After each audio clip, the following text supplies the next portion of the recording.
My Lords, it's a pleasure to follow the noble ladies Baroness Grenda and Hodgson. And I think I, at this point, wish to thank our hard-working Whip's office, who in this combination of amendments has done an excellent job of really tying together two things. And perhaps I will at this point acknowledge just how much of a difficult job we've been giving them with bills at the moment with our alphabet soups. I think we should acknowledge that and say thank you. The amendment in the name of the Noble Lady Baroness Grenda 157, the Noble Lady might have written this after my visit to Belper in the Amber Valley in Derbyshire in about 2012. This was a visit focused on trying to protect a green belt patch of land between Belper itself and an adjoining village, and the plan was just to build across the lot and join the village and Belper up together. And it was also for speculative development, as the noble lady said.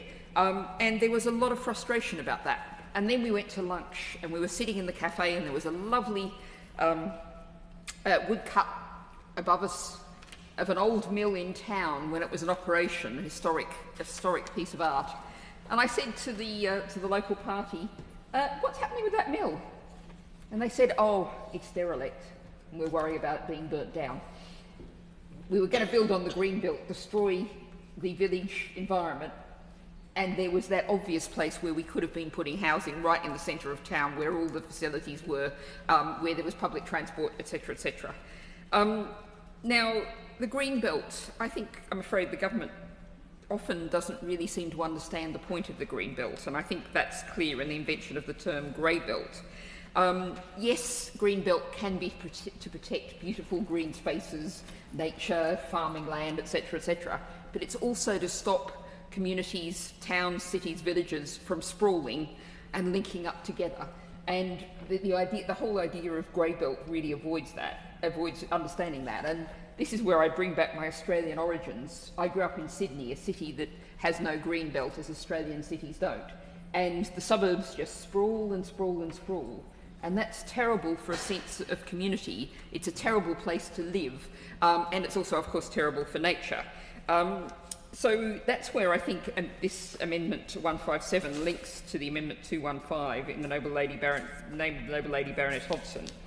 And just yesterday I was reading a book, a forthcoming text from the author Derek Turner, previously known for The Edge of England, Landfall in Lincolnshire.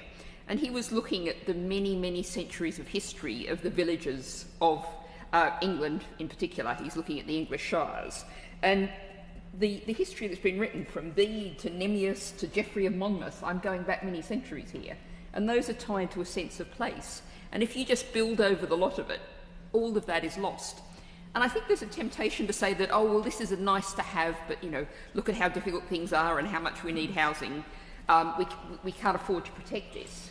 But I would really want to make the case that we have, I think most people will agree, real problems with disillusion, with anger, with a sense of displacement in our society, in our communities, the distrust of politics, the feeling that people don't have something to cling on to belong to.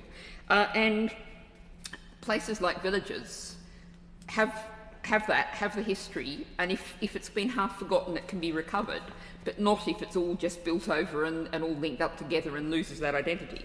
And just finally, sometimes, I'm afraid, people do use that kind of identity in a dangerous and harmful way to suggest that this is something closed in and insular, and, you know, we want to keep the outsiders out.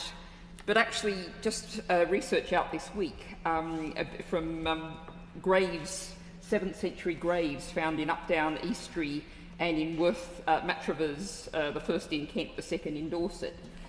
In the 7th century, in the villages there were people with West African origins who were living in those villages in the 7th century. So villages have amazing, fascinating history.